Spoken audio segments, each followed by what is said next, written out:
Reino Plantae.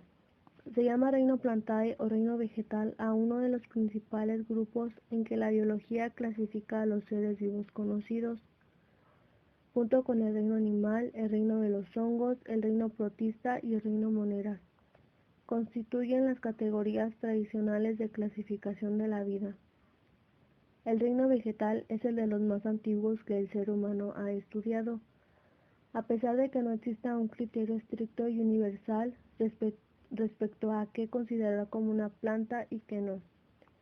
En líneas generales se considera de este grupo a todas las formas de vida vegetal terrestre como árboles, arbustos, hierba, etc., y a todas las algas acuáticas siempre y cuando lleven a cabo alguna forma de nutrición fotosintética. Los individuos del reino vegetal comparten las siguientes características fundamentales. 1. Pared celular y cloroplastos.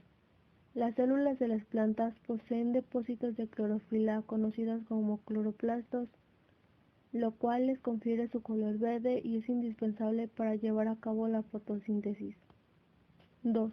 Carecen de movilidad.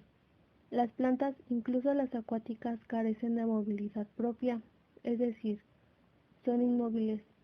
Se pueden desplazar como consecuencia de agentes naturales como el agua o el viento en algunos casos, y disponen también de una orientación mínima de sus cuerpos que les permite buscar de manera activa el sol, conocida como fototropismo positivo, pero no pueden desplazarse de un hábitat a otro, ni huir de los animales que las consumen como alimento. 3. Cuerpos compuestos por celulosa. La celulosa es un tipo de biopolímero incoloro, inodoro, amorfo e insoluble en agua, alcohol y éter, que constituye el material básico de construcción de los cuerpos de las plantas y de algunos protistas.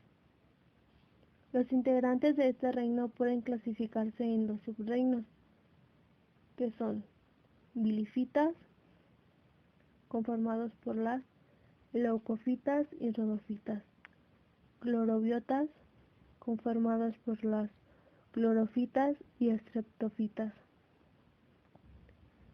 Los miembros del reino vegetal son todos autótrofos, es decir, capaces de generar su propio alimento a partir de materia inorgánica. Esto es llevado a cabo a través de la síntesis de la luz solar o fotosíntesis y la absorción de recursos inorgánicos cercanos como agua, minerales y otros elementos a través de las raíces.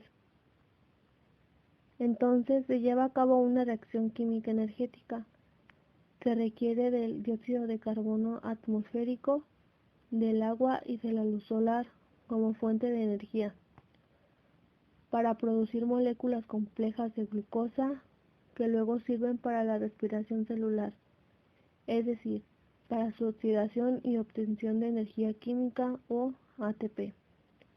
Este proceso produce moléculas de oxígeno que se liberan al aire.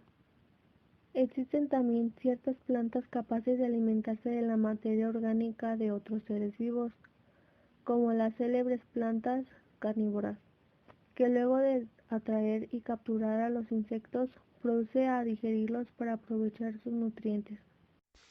¿Qué son las briófitas? Las briófitas, en sentido amplio, son las plantas terrestres no vasculares. Se caracterizan porque no tienen vasos conductores ni flores ni frutos. Son plantas pequeñas que viven en lugares húmedos o acuáticos. Se producen por esporas.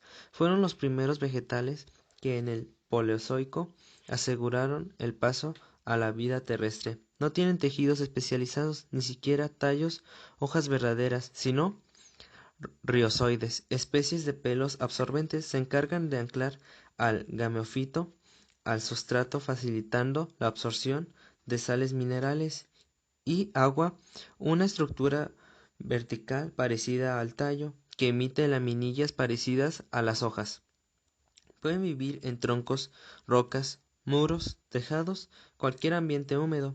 Los musgos se producen por alternancia de generaciones, etapa sexual seguida de etapa sexual. La alternancia por generaciones consiste en la sucesión de dos generaciones distintas de la misma especie, es decir, Las plantas alternan entre generaciones gameófitas y esporófitas, generaciones haploides y diploides.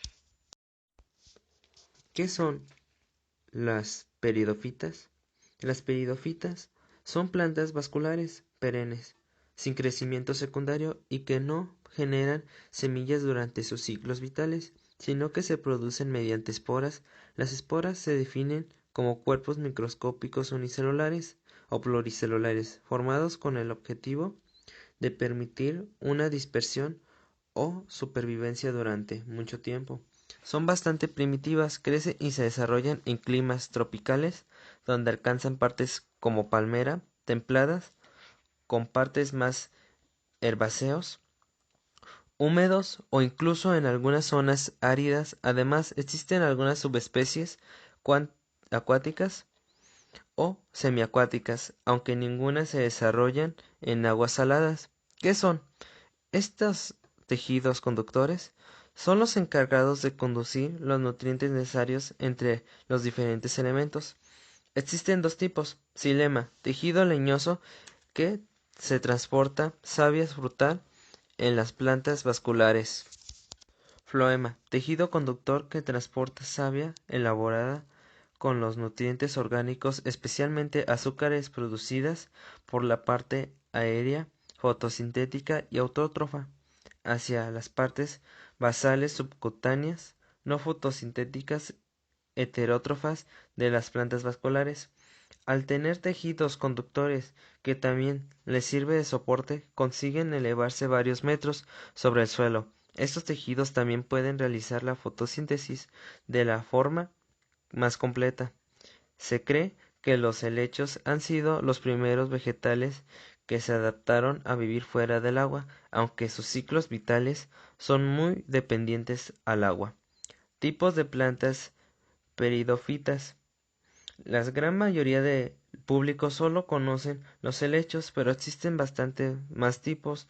Los tipos de plantas peridófitas más importantes son equisetos. Popularmente se conocen con el nombre de cola de caballo. Poseen un rizoma subcutáneo del que salen una gran cantidad de recortes aéreos. Las hojas y tallos de las colas de caballo son huecos y fáciles de determinar respecto a sus parientes fósiles, ya que poseen crestas características que las diferencian de otras subespecies, licopodios y selaginellas. Esta variedad de peridófitos posee tallos ramificados con hojas simples y se caracterizan por producir dos tipos de esporas, las microesporas y las megaesporas. Xilófitas. Este tipo de peridófitas es un tanto diferente a otros tipos, ya que posee un tallo subterráneo, pero la planta no genera raíces. Otra característica de estos peridófitos es que sus hojas son tan pequeñas que se puede llegar a pensar que no poseen. Las xilófitas están muy emparentadas con un tipo de plantas fósil de origen vascular llamadas Rhynia. Izoetes. Es un género de plantas peridófitas que son acuáticas o semiacuáticas. Los izoetes poseen las hojas con un hueco en el medio y son bastante estrechas. Habitualmente crecen y se desarrollan sobre las tierras húmedas, arroyos, lagos o ríos, pero nunca en agua salada de mar. Por ese motivo viven principalmente en selvas y bosques.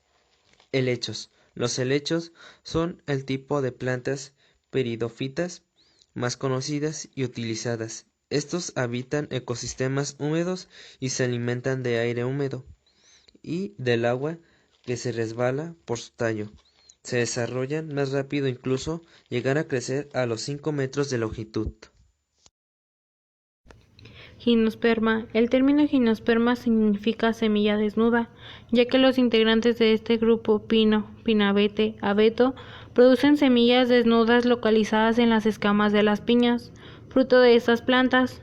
Las gimnospermas más conocidas son las coníferas, de gran importancia ecológica, pues ocupan grandes extensiones de bosques en donde evitan la erosión y son una fuente abundante de oxígeno.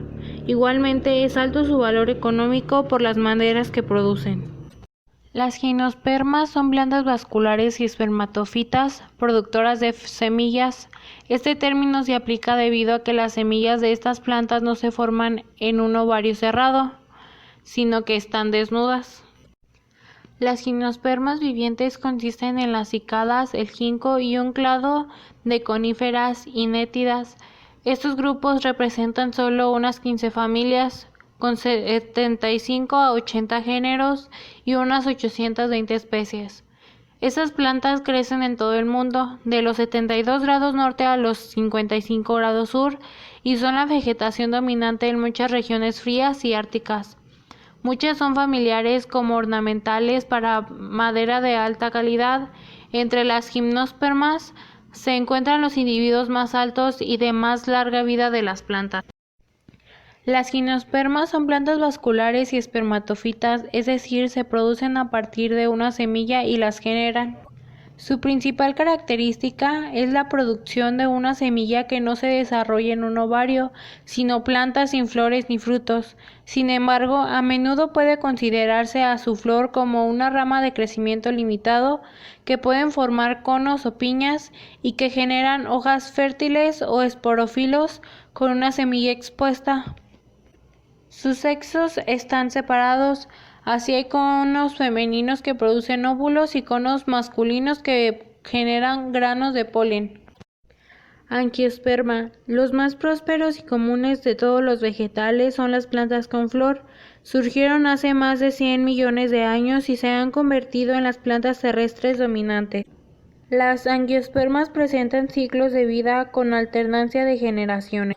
La reproducción sexual ocurre en la flor y origina un fruto en cuyo interior se guardan las semillas.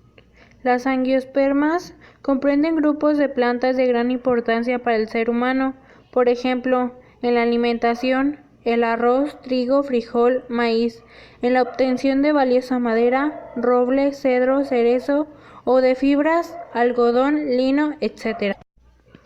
Las angiospermas, comúnmente llamadas plantas con flores, son las plantas con semillas cuyas flores tienen verticilos o espirales ordenados de sépalos, pétalos, estambres y carpelos. Los carpelos encierran a los óvulos y reciben el polen en su superficie estigmática en lugar de recibirlo directamente en el óvulo como las gimnospermas. Y al madurar el fruto se encuentran sus semillas envasadas, es decir, la semilla madura que se encuentra encerrada en el fruto, carácter distintivo que le da el nombre al grupo. En algunos textos se considera que únicamente la angiosperma son plantas con flores, ya que la floración de otras espermatofitas es diferente. El nombre significa semilla vestida en alusión a la presencia de frutos. Aparentemente, según el registro fósil, las angiospermas se originaron a latitudes bajas, en las que ya estaban bien distribuidas hace unos 130 millones de años, y se volvieron florísticamente prominentes hace 120 millones de años. Luego, hace unos 100 millones de años, se dispersaron hacia latitudes más altas. En el registro fósil de hace 70 millones de años, el 60-80% del polen encontrado en bajas latitudes es de angiospermas, mientras que solo el 30-50% del polen encontrado en altas latitudes es de angiospermas, correspondiendo el resto del polen encontrado a gimnospermas y pteridófitas.